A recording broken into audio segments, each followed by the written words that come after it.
Diversity to me is about, university experience to me is about diversity of thought and diversity of circumstance.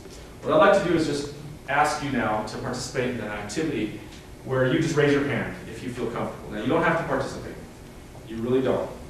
If you decide not to raise your hand, I'm not going to look at you awkwardly until you do. In fact, I'll have my head down most of the time, and you can look around to your peers to see who's raising their hands.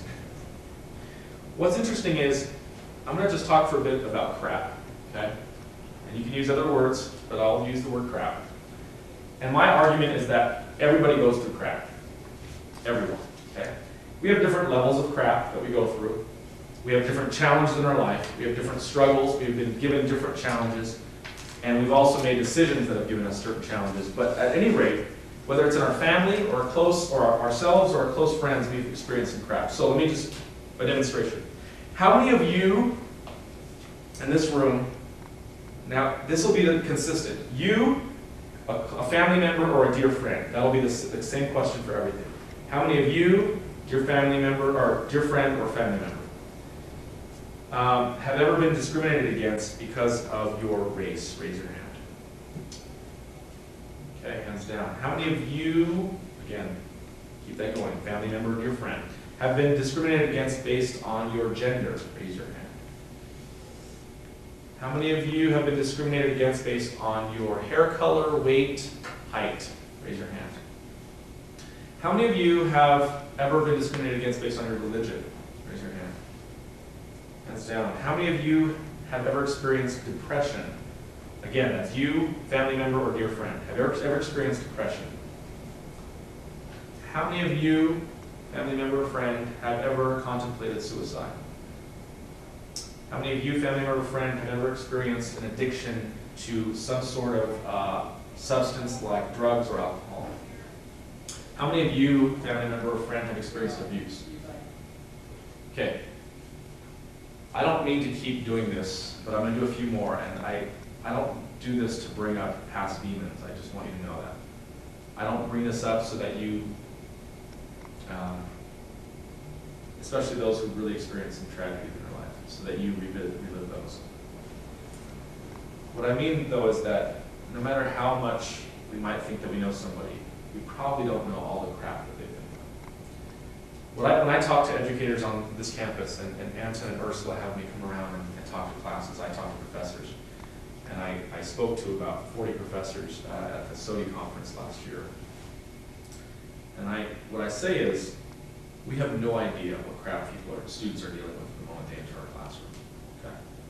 Now, they could be on fire. These could be top-notch, top flight. They woke up, everything was sunshiny, they did their homework, they're like, bring it on. And you know what? Throw a pop quiz in here, too. I'm ready for that.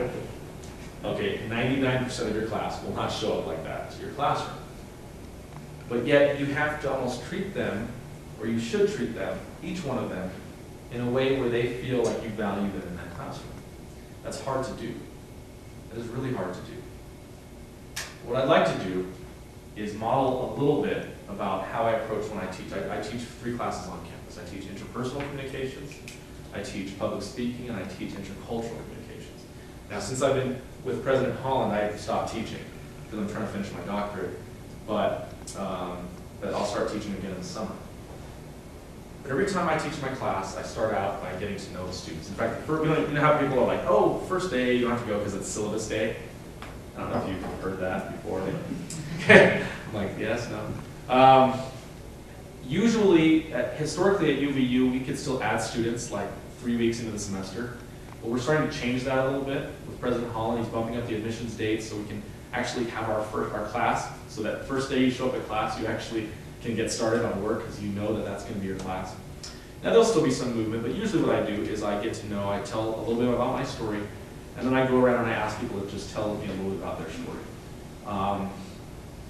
But sometimes I throw in a little twist about the story, right? And so I'm going to do that right now. I'm not going to ask every single one of you, but I'm going to throw in a little twist about maybe, I'm going to pretend like you're taking a class from me, and this is the first day. And the class this year is on race and minority relations. It's on diversity, okay? And I hope that by the end of this 15-minute class period, that you're excited to learn more about this, that you actually want to continue to learn more about office, that you don't want to shut me off, and that also I want to communicate to you that I genuinely am interested in your learning. I really feel like no matter what field you go into, that this is so important for you. And I also want to learn from you this semester. This semester is going to be co-constructed with all of us learning together. Because although I'm going to get a PhD, I'm not a complete expert, I'm learning. And I've got many more years to learn about diversity. And so your experiences that you bring are going to help me learn. And I need you to share those experiences, because if you don't, we're limited in our learning in this classroom. We will learn from each other more than what I can teach you on my own and from the textbook. Okay? So one of the questions I'd like to throw out is, as you introduce yourself, and I'll just choose two of you. As you introduce yourself, please tell me your name, where you're from, and tell me if you've ever experienced being an outsider or feeling alone. You see how that kind of just changes kind of conversation? It's like everybody's usually like, oh, my name is Kyle, I'm majoring in graphic design, I'm from LA, whoop, whoop. And you just kind of, you go around and people are shy, some people want to be clowns, some people are like, and then you have some non-traditional students who have come back and they're older and they say, I've got my kids and stuff, and then you've got those that just graduated from Timothy High School and they're like, oh, this is great. But all of a sudden, boom, everybody's on the same level, right? Because everybody in your life, I don't care who you are, I don't care how popular you were in middle school, at some point you felt alone. You felt alienated. So I'm just going to ask for two of you to just tell me, first of all, remind me your name, and tell me, have you ever felt alienated? Any volunteers for the first one? Ever felt alone or alienated? Please. I'm Trevor Long, and I guess going through, grade school and high school and stuff, I was a little alienated growing up in Spanish Fork, Utah, because I was one of the few atheist students. Mm-hmm. And I just remember in elementary school, one of the students found out that I wasn't LDS, and a lot of students started picking on me at that point. I kind of felt a little. Keep going. I'm just. Well, I mean, I know that not all members of the church are bad, but it kind of puts that sort of lens on that they can't quite trust people. Okay, thank you. First of all, thank you for sharing that. Okay, because what's happening here is, although this is kind of a model of a classroom, you actually shared something very personal, and I can't look at you different. I can't look at you the same anymore. I mean, I look at you now. There's substance there. You have a story, right? And I'm connecting as a professor. I'm connecting with you a little bit different. I know. I say, you know what? I'm just registering right now, and that Trevor has felt at some point he's felt alone, and frankly, it's been based on his hesitancy with LDS people because of his childhood experiences. Because there's been a little bit of hypocrisy that you're supposed to be religious, but then you alienate people. You don't treat people nicely.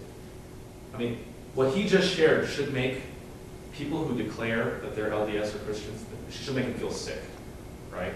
Because why? Because our children, or children of believers of whatever faith, shouldn't alienate other people, right? So first of all, thank you for sharing that, for having the courage to do it. What had just happened is your peers, you see, I don't, did you all know that before, by the way? Okay.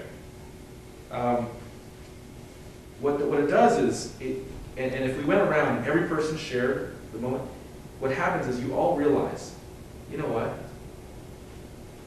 Yeah, I might dress, I might have no money, or that person might be dressed really fancy, or they might sound really smart. But all of a sudden, when we have all dealt with some crap of being alienated or feeling alone, there is a certain unity that happens within the group, and it happens every time I teach. Okay, every time I teach. Now, is there one more person that's willing to share any time that they felt alone or alienated? And it can be anybody from the room. Please. Hi. Remind me your name again. Oh, my name is Aruka. Aruka? Okay. And I used to live in Japan, and I skipped teas and stuff because my dad wasn't. Your dad wasn't Japanese, and you were in Japan. Okay. The most vicious people on this earth are children. They learn at such an early age, okay? When I visited, for 4 years, I visited elementary schools and worked with low-income students in elementary schools. And kindergarten through 3rd grade, everybody plays together.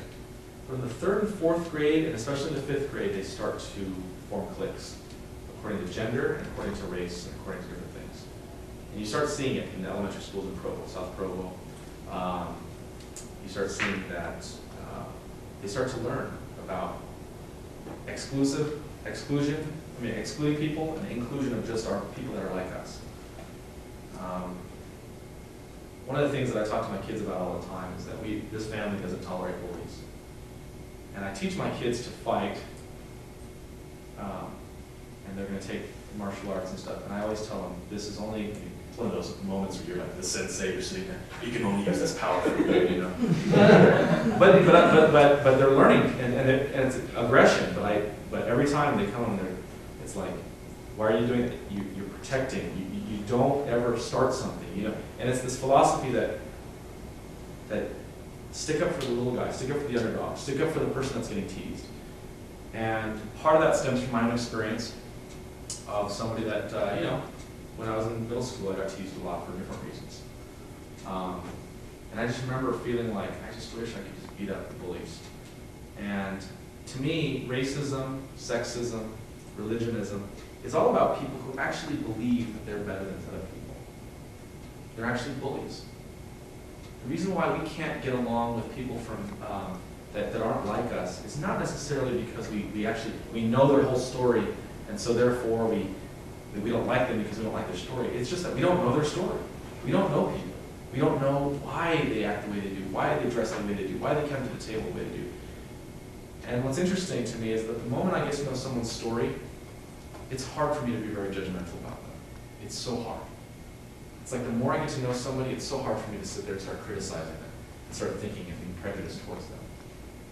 Am I racist? Yes. Am I sexist? Yes. Am I religionist? Yes. Why? Because I have to recognize that there are still moments when I actually will see something because of a past experience in Los Angeles. I'll be amidst a group of African American men, but because I got beat up when I was a junior in high school, that'll never leave me. What I have to cognitively be engaged in is, how do I check that when I'm a professor and I've got African American men in my classroom? I mean, you know what I mean? Like, how do you face your demons in those moments, and how do you check your prejudice? And it's in those moments where you have to just say, I had that bad experience, but that's not everybody. That was those guys in Los Angeles that happened to. I had a student once who said, Kyle, are you telling us that we have to get over all of the bad experiences we have? I mean, some of them are going to be with us forever. I said, no, you don't have to get over them. I said, but if you're going to be a professional in this world, and all of you are going to be professionals, you're going to graduate from UVU, and you're going to go out and you're going to make your mark on the world. And to me, we would have failed you as a university. We will have failed you if we did not expose you to this idea that there is much more out there than your bubble of your mind and your world. We will have failed you because what happens is out there, whether you're a social worker or a physical trainer or you're a teacher or whatever you might be doing, you have a sphere of influence. And more likely than not, that sphere of influence is going to be a diverse sphere of influence, unless you really do live in a bubble with other people that are exactly like you. And you have to recognize that your actions and your language and the way that you treat people affects them. Okay? So if we were to continue the introductions of the class, I might say something else like, how about this? Just another volunteer willing to answer this question. How would your parents react to you marrying somebody of a different race, a different religion, or the same gender as you? Ooh, all of a sudden. Right? I just threw you, like, half of you off. How would your parents react if you married somebody of a different race, a different religion, or the same gender? And how would your grandparents react? Some of you are smiling and laughing. Tell me, what's going on? What's going on? Yes? I know my mom would be disappointed, for example, if I had married someone who was Hispanic. I mean, she would still do her best to love me, to love my spouse that was different. But she would feel uneasy And I know this because my brother almost did, and she was kind of uneasy about the idea, and it didn't end up working out. But I know that she would have some problems with it. She would have to deal with that. Yeah. How about your grandparents? Grandparents, I don't know. We don't interact like a lot, but That's fine. yeah. So your mom would have an issue with if you married somebody who's Hispanic. Yeah. Okay. You see, what's interesting is I don't want to judge you right now and say, "Oh my gosh, I can't believe your mom's racist." You've just opened up a vulnerable part where you said, "Look, I recognize it, and I see it. My mom doesn't want me to marry for some reason, right? For her own perceptions, there's certainly. We've got to recognize that there are people around us that we grew up in certain families and environments where people told us, marry people, and for different reasons, right? Marry somebody from your religion, your race." And again, I'm not advocating here, don't get me wrong, I'm not advocating that you go against your religious beliefs or whatever. I'm just saying that we have to recognize that we have prejudices. Anybody else with an experience with their parents, how they might react, or their grandparents might react, different race, different religion, or same gender? My dad would disown me if I married someone with the same gender, probably. Okay. As well as my grandma, for sure, yeah. Okay. And again, very real, right? Yeah. And some people are like, They "Oh, made no." that clear at one point, actually. What's interesting is some people have said, very clear. Yeah. They have it in writing in a letter to Yeah, you. my grandma actually said that she would disown me if I voted for Barack Obama, too, so. Yeah. Wow. There's some diversity issues here with your Yeah. family. But see, here's what's. I could very quickly judge your family, right? And say, "Oh my gosh, get with the program," right? I could very easily say that, but then what am I doing? I'm being judgmental. So what happens with diversity is I'm saying, why does your grandma feel that way? There's got to be something in her life that has caused her. Maybe it's her religion, maybe it's her upbringing, maybe it's her own parents threatening her, maybe, but there's something there, and I don't know that background, and I've got to be very careful for me to pass judgment about why they feel that way, right? Yeah. Sometimes we make ourselves feel better because we say, "You know what, Utah's not like the South, so racism doesn't happen here. Everybody kind of gets along. We're all so fluffy. We like to just hug each other." Okay? Here's something that happens in the culture of Utah. We don't talk about difficult things as a community. We don't. When I did the Hidden Voices graffiti art exhibit, some people came in to the exhibit, and the whole thing I was trying to do with that whole exhibit was flip the script for society. You see, society has scripted graffiti artists. When you hear graffiti, what do you think of? Word association. Graffiti, criminals, gangs, black. I mean, be honest. You're here. I thank you. Talent. Oh, you're flipping the script. Did I just do a Kramer? Talent, right? Creative, innovative, takes the initiative, courageous. Whoa, that's a soldier or something. That's not a graffiti artist. Graffiti artists have a certain stigma, right, by society. So what I tried to do is flip the script. So we took 8 graffiti artists. They all had records with a local law enforcement. 7 of them are now here at UVU. 2 of them got scholarships. All of them showcased their artwork in the museum. I don't know how many of you have had artwork in the museum, but that was a pretty significant thing. Opening night, can we close that door, or is that kind of over the top? That's over the top. That's kind of annoying. That's okay. Do you have to deal with that all the time? Yep. Okay. I'm going to talk to Brother Holland about that. You're like, that's all that was needed. That's sorry, it's funny. I totally lost my train of thought. What was I talking about? Graffiti artists. Yeah. So we tried to flip the script, and so 540 people came to opening night. 540. I told the graffiti artists, I said, maybe have 80, but it's not for them. It's for you guys. Tonight's for you. And 540 came in, and they were dressed in black collar shirts, white ties. They had their badge as an artist, as a featured artist. They're sitting here telling our donors at UVU, "This is my piece. This is how I did it. This is the can I used," and all that stuff. So we started to flip that script, right? This next Hidden Voices exhibit is opening from January to March. It's called the Hidden Voices Women in Printmaking. It's all female artists tackling issues with printmaking, tackling issues that we don't talk about. Abuse, abortion, depression, things that we don't talk about in Utah. And why I'm proud to be associated with these types of art exhibits is because it flips the script for people. It has people say, well, why aren't we talking about these issues? Number one is we don't want to think that it's going on in our community, that these types of heinous crimes and heinous acts are happening in our community. We don't want to talk about things that we don't know about. If we don't know about it, it's not happening. Sex education, woo! If we don't talk about it, it's not going to happen, folks. Right? Wrong. Okay? Diversity is more than just how many Latinos are in our classroom, how many women are in our classroom. Diversity and your approach to diversity as educators and your approach as SCOTs, and we can help professors, is to see, number one, not to quickly assume that somebody's dumb. I taught public speaking for 4 years, and public speaking is a very interesting subject to teach because you don't gain content knowledge. It's not like I test you on memorizing. I grade you based on how well you've improved from your first speech to your last speech. But how do I grade somebody who's been speaking in public speaking their whole lives against somebody who has never given a public speech in their whole lives, right? Or their whole life. And so what I do is I talk about just reaching your potential, but also I talk about understanding that there's different styles of public speaking and understanding that you have to be within your wheelhouse. So let me give you an example that came up in my department with the public speaking department. I was teaching public speaking. We had a department meeting, and all the professors that taught public speaking, we all got together. We were talking about issues that we had. Somebody said, I just can't get my Native American students to do well in this class. I just can't get them to do well in this class. Number one is they're assuming that they have to force these students to do well in the class. That's just the wrong approach. Okay. My wife is Native American. I went home and I talked to her and I said, look, this came up.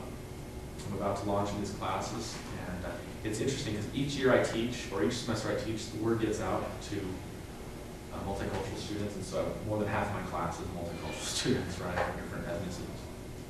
So they sign up for the class or whatever. So we get in there, without fail, 2 or 3 Native American students, mostly Navajo, are in my class. And here's the Native American narrative. Number one is, if you look at somebody in the eye, it's disrespectful. Number two is, you don't ever grip, like, shake hands hard, right? It's the American, that grip. Ford truck, Native Americans, it's just like, pretty much you kind of just, they call it the dead fish. It just kind of meets together, okay? Also, you don't speak up loudly. You also talk in a very it's a storytelling culture. My Hawaiian culture is a storytelling culture. My wife's Navajo culture is a storytelling culture, right? Traditions are passed down through oral traditions and oral histories. For a long time, it wasn't even a written language. So there's a lot of things that are happening there. So here's my public speaking class, and we're sitting there, we're talking about, okay, public speaking is all about structure, it's all about pace, and scanning the room. You choose 3 spots in the room. So when you're speaking publicly, you don't even have to look people in the eye. I'm going to choose that Welch's grape can juice. I'm going to choose this bottle over here, and I'm going to choose back, usually behind people, so that just behind that wall there. And so what I'm going to do is between these 3 points, I'm going to be addressing you all, and somehow you all might feel like I'm actually talking to you, right? Because I'm scanning the room. But I'm also helping myself feel better because I'm not actually looking at any of you really in the eye. Does that make sense? Right? Does that make sense? Anybody? Okay. Did I look at any of you in the eye? No. I looked at these other places. So what happens is in public speaking, you start to train yourself on some of these things. Well, scanning doesn't work for the Native American narrative, you guys. You can't force somebody to just say, oh, come on, just talk like we do, right? So what we started to do is I started to talk to, and I held a class, I held one session of class, of a public speaking class, just for bilingual speakers. And I said, deliver your speech in Spanish or in English, I don't care. And the first day of class, most of them delivered their speech in Spanish. I said, do whatever is more comfortable to you. Because you'll find your speaking voice when you feel comfortable up in front of people, right? And so the Native American students as well, I said, look, forget the topics of choosing some amazing topic for your persuasive speech. I don't know if any of you take public speaking here at UVU. Okay, you know that there's a persuasive speech, informative speech, there's like biography speech, there's all these different speeches. So I said, just talk about your family. Talk about your family. And it's amazing because these Navajo students, they're talking, at first they're like, well, I grew up in Farmington, New Mexico, or wherever they'd say. And, but then they hit a moment, and you can always see it. They hit a moment where they start to talk about their family, or sports, basketball, or herding sheep, or whatever it might be. And they started to get, and they actually made eye contact, and they started to catch their groove. And I said, boom, they found their voice. They found that moment where, see, what happens is, as a teacher, I had to check that. I had to change the way I taught. Because if I tried to make everybody fit a one-size-fits-all teaching style, I would be discounting the diversity in my classroom, right? And so I think our class was more enriched by the narrative. And pretty soon we started talking about different styles, the Asian cultures of eye contact, the Asian cultures of, loud speaking, not really. And again, I've had international students in my class that from Mongolia, from Japan, from all over, who've talked about it. And I said, can you tell us tell our class about what public speaking is like in your culture, your community? And so I took that back to our public speaking department. And Janet Colvin had me kind of train some of the professors on what we had done. And it started to shift a little bit about how we approached it. So we started to change the actual speeches that were required. So we only required 3 speeches that were everybody required instead of the 5. So then I could have flexibility to say, I want you to just speak from your heart. Tell us about your culture. Tell us about whatever, and in whatever language you want. So they did, and we were riveted. We were listening to another language. We didn't know what they were saying. That's okay, because they had to find their speaking voice. Does that make sense? Now, that's an easy example, because that's what I had done. Let's take a math class. Take a math class. Any of you going to go into math teaching? All right. What's interesting is all the math professors have said to me, Kyle, your diversity stuff really works for like English and philosophy and sociology, all the touchy-feely stuff. But if I'm teaching my automotive diesel mechanics class, or I'm teaching my math class, really, diversity, we're just doing numbers. It's the same language for everybody. I said, that's fair. Okay, let's talk about that for a little bit. I go, number one is, the number one thing for all teachers, no matter who's in your class, that you gotta know people's names. And for me, it's hard to remember names, so I ask people over and over again. I said, please just tell me your name. I'm so sorry. It'll take me 3 or 4 times, but I promise I'll get your names down. And some professors really try that. You've all had professors who knew your names. You've all had professors that didn't know your names. Just that alone tells people that you care about whether or not they're in your classroom. Okay, so that's the first and foremost thing that you can do to validate somebody and their uniqueness within your classroom is know their name. What I try to do as well is I try to make sure that I know the exact pronunciation of that name in the way that they want me to pronounce that name. And sometimes people are like, oh, I don't want to ask them again and again, but I'll ask them. I said, I'm sorry, how do you pronounce it? And I'll say, am I saying it right? Am I saying it right? And then I said, okay, correct me if I'm ever wrong on that. So I want people to feel like I'm calling them their name and their cultural element, right? Not that I'm trying to, I just call you, oh, that's too hard, let me just call you Bob. Okay? I also try to compliment people on their names because I actually do believe that names hold meaning. They come from somewhere. Some of them might have come from a favorite band. Some of them might come from history, or they might mean something. My children have Hawaiian first names and Navajo middle names, and they all have certain meanings. So names to me are important. The second thing I try to do in a class, and I think you can help your professors as you coach professors on connecting with diverse students in the class, is to spend the first week really communicating, really being clear about that syllabus and communicating expectations. I think what happens a lot of times is professors, they go through the syllabus and they say, oh, you read this paragraph, you kind of know what that's about, at 10 minutes, whatever. Any questions? And everybody's like, no, I'm kind of nervous, or whatever. And the syllabus itself is so important because the syllabus frames the expectations for the class. If students can't see themselves succeeding in the class from that syllabus, then you got to change the syllabus. Right? The syllabus. If you have a threatening syllabus, two absences, and you are failing this course. I mean that, right? What? And yet, how many times do we see that on syllabi?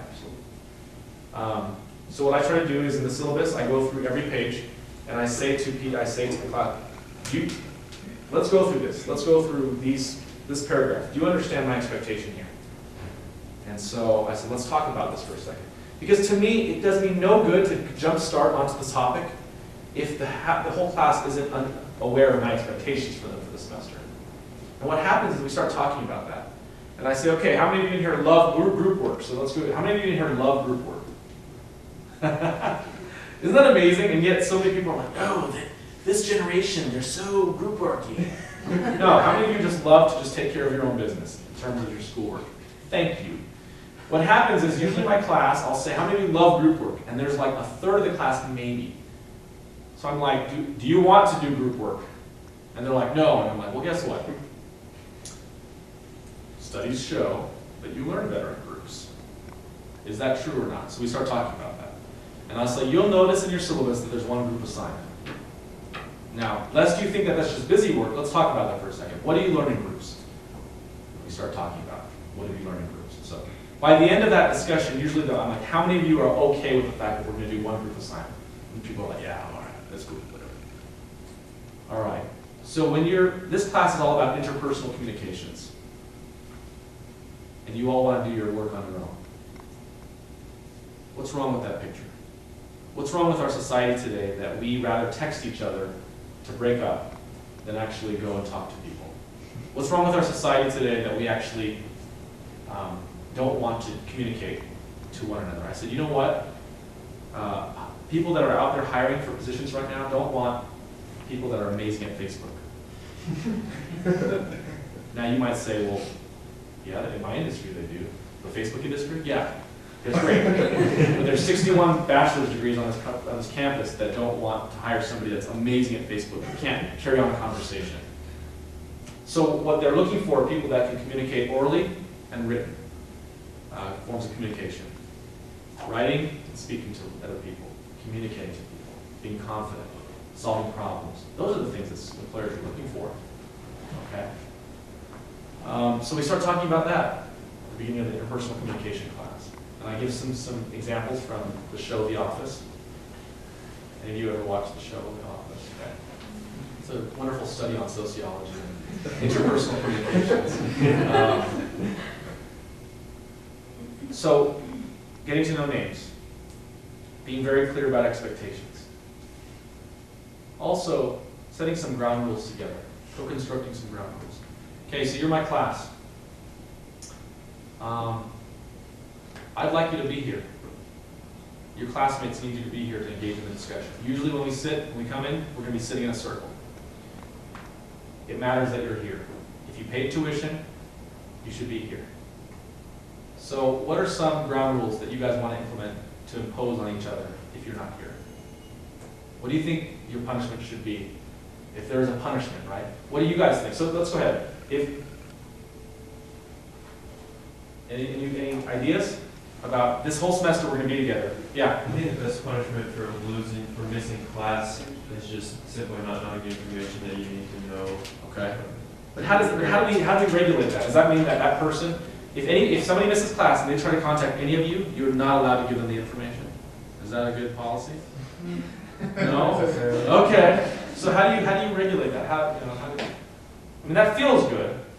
Well, I think if they have the initiative to talk to somebody else and get the notes for the class, then maybe they had an emergency couldn't come to class, but they want to learn what everyone else learned, so they talk to their fellow students. So what are the other ground rules? Should there be a number of absences should we have that here in the class this semester? A certain maximum of absences you can have? Some of you are freaked out by this right now. I can tell you, like, I never thought about this in this way. I think it depends on the class because, like, I'm doing a lot of dance classes right now, and if you miss a certain number of classes, automatic, like, no questions asked, you will fail. Yeah. Because you have to be there, you have to be dancing. That's how you improve. Yeah. But say, like, a math class, like, if you're not there, you don't learn the concept that they're teaching that day, but you can always go to the book and you can try and teach it yourself. And I don't know, it's different, and it just depends on the class, and it depends on the class content. Yeah, no, I completely agree with you. As a professor, I completely agree with you. And I also agree with you that in public speaking, you've got to be there on the day of the speech, and you've also got to be there to peer review with your friends, but on certain classes on intercultural communication, Could you read the book and get as much out of it? You could. I like to think that you get more out of the lectures and the discussions, right? But you could read the book.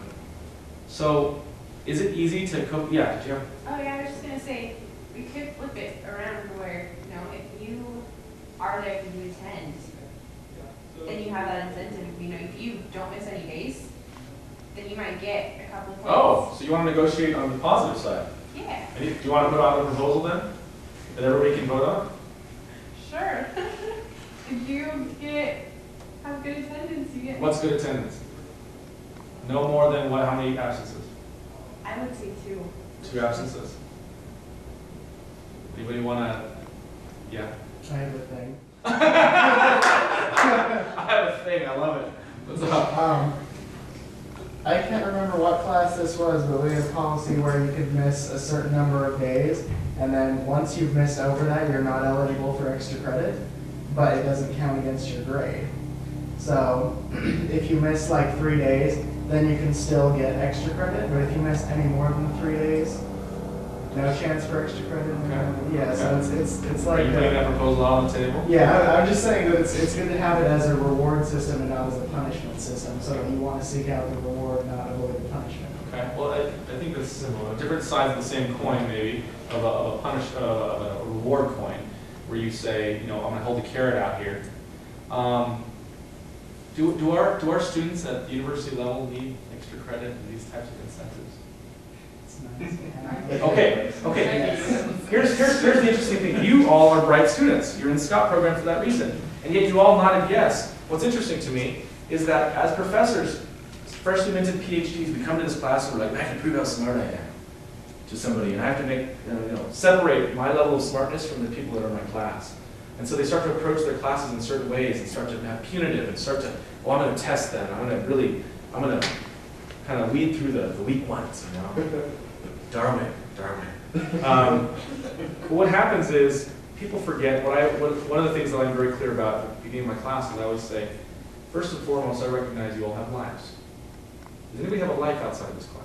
Yes. Are any of you taking any more? No, actually, no. Do any of you take any other classes besides this class? Yes, you probably have professors that are demanding. Maybe not in some cases. Do any of you hope to have a social life? Have any of you ever driven on the street? Ever driven? Means that you can actually get into an accident. You've actually driven on a street before. Okay. Have any of you ever eaten something that might have gone bad that you can actually get sick from? Yeah. What I do is I talk about the fact that I recognize you're human, you make mistakes, and my issue is, yes, I do sometimes, depending on the class, we co-construct some rules. But for the most part, I say, look, you're an adult, I'm an adult. I respect you as a student. I respect the heck out of you as a student. So much so that I'm going to pour my best teaching into this semester. You paid tuition, or somebody did. Federal government, or MIT, so-and-so. Somebody paid tuition for your education. You can pay attention now, and you can engage with me now in a discussion during this semester. Or later on, you can just continue a pattern of not caring about your education. I prefer that you care with me about this. I promise you every day I come in here, I'll give you my best. In that light, I'd like for you to have no more than 2 or 3 absences. And I say or 3 because the 3 usually hinges upon extra credit. But then I say this, I know you have lives. It's not a hard rule. If for some reason you come down with mono, or you come down with some other thing that would just happen in every class, not every class, but it's happened in classes where people have had medical things, right? Life happens. I said, just call me, just talk to me. I don't want to make your life miserable. I want to help you succeed. But more importantly, I want to help you become a better communicator if you're taking my darn interpersonal communications class. It's not about the grade at the end of the class. You've got to understand that. It's about, and I understand for your scholarship and your GPA, yeah, but I want you to be a better communicator by the time you're done with my class. And if we can do that, great. So one of the things that professors, I think, can do more of is just talk with their students about what their hopes are for the class. Chris Doty is a social work professor. She does an amazing job at this. She just sits there and really kind of just gets to know her students and says, we're on this journey together. Okay. The final thing I'd probably say terms of what I like, what I try to do, and I think we can do more of. And I by no means am perfect at this. I'm learning. Is that some people think that you have to dumb down expectations for certain diverse communities. Oh, you know, give them, Kyle, you're into diversity, so you give certain students a break, right? I'm like, I said, look, my expectations are always high for my students, no matter what. Race, religion, gender, age, they're always high. So my philosophy is high expectations, high support. If I can deliver on both of those, if I don't give high support, then I've got to lower my expectations for everybody just a little bit. Does that make sense? So if I'm not willing to be there in my office hours, and I'm not willing to give good feedback on your papers, then my expectations should come down just a notch for everyone, not just for certain communities. But if I am willing to put in the work, then I'm going to have high expectations for everybody, because I'm also going to say, you know what, I have these expectations. Trevor's doing awesome. So-and-so's not doing quite awesome. I don't need to give him high support. My commitment to high support for everybody means that I give this person high support, which means I do mentoring, tutoring, whatever I can. Am I being unfair? No. Because, frankly, Trevor would probably prefer that I not get in his way. Does that make sense? Some people say, oh, we have to have differing expectations for different people. And I say, look, sure, I understand that students at UVU, because of open admissions, we get some students that are top-notch, brightest of the bright. We also get students that didn't necessarily have a chance to prepare or didn't take high school seriously, like me, prepare quite so well to be prepared for college. What I say is that UVU, I was going to say BYU, but BYU is on a BYU professors. I say UVU professors are better than BYU professors. I say it because I say that UVU professors have to teach to a larger range of capacity. Does that make sense? Open admissions, you get somebody that just joined the class and they're like, I haven't been in college for 10 years. I just came back for my first time, I've never written a paper. And you also have a sterling scholar in that same class. And highly selective institutions, the professors are like, oh, I'm going to just teach up here the whole time. I think what's interesting is UVU, what you're doing for your peers, what you're doing for the professors here, is you're saying UVU is a place of first choice, but also a place of second chances. And that's why I love to work here. Because I was somebody that needed a second chance, and I needed somebody to believe me. But it's also a place of first choice. We have you all. We have people who are amazing, brilliant, and frankly, people who come back for a second chance, they're brilliant as well. We just have to kind of unleash that, right? And so I just close with that high expectations, all of our professors, we're not doing our students any favors by lowering expectations. I have high expectations for my students. I have high support for my students. And if I, for some reason, like one semester where I just was in the middle of my doctoral program, I was we were moving homes, there's a number of things happening. I wasn't able to be there quite as much. And mid-semester, I said, you guys, I haven't been here for you. Let's cut back a little bit on some of these things for everybody. But it's not because I don't care about some of this, what you're learning. Life happens for me too. I'm human as well. I hope you understand. Okay. Questions and answers, clarifications, comments, please. I just had a question. What would you recommend to professors who are teaching a larger class, say 40, 60 students, where they don't really have the opportunity to sit and get every student's story and really get to know them? Great question. What I usually do on those cases is, number one is, sometimes the professor tells a little bit about their background, but I usually invite professors to share experiences of vulnerability. The reason why I say that is some professors have different backgrounds, by the way, is in large groups, when I would engage and I speak to large groups of 80 to 100 or something like that, usually I'll tell them my story, not just necessarily to connect me to them, but also to let them know that I've experienced some of the same kind of tensions that they're feeling, right, anxiety. And also to let them know that I'm not afraid to share the fact that I struggled. I also have issues. I made mistakes. With groups that big, frankly, I do resort a little bit to group work a little bit more. And what I usually try to do is engage in learning communities. If I have a group that big, and I've done this only once, because I haven't actually taught a class for a whole semester, so I can't speak from necessarily experience, but I've done a workshop series for like 100 students. And I've done it for I met with them 6 times throughout the year. And so, so what I would do is I'd essentially divide them out to smaller learning communities, smaller smaller groups. I'd pose certain questions and they'd start discussing things in these mini cohorts. And the philosophy there is to teach one another, and then to come back and engage with me in a discussion, a larger discussion. So you kind of have, and I tried my best to get to know people's names as best as possible. But what I did was I identified within each of the groups a team lead, somebody that I felt like I could go to and say, hey, is everybody in your class, in your group getting it? Is everybody, are certain people, so certain team leads became accountable. Obviously that didn't affect their grade, like they didn't get extra credit for being a team lead, they just emerged as somebody that was always in communication with me. So I checked in with them and say, hey, can you be my eyes?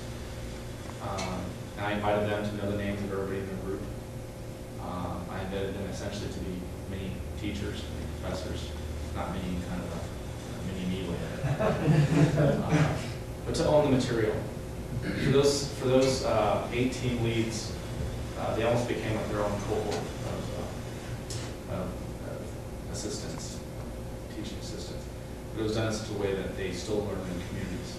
Now, math, sometimes a math class, just teach the math, and if somebody's falling behind, just make sure that you sit them down and you just talk with them, right? It's not always a racial issue, it's not always a gender issue. The diversity in the classroom is so important because, again, we grow when people start to challenge ideas and give us other perspectives. Because what happens is we either learn and change our perspectives, or we become more solidified in certain perspectives and say, you know what, they just gave me an argument, and I can argue back against that, and we can agree to disagree.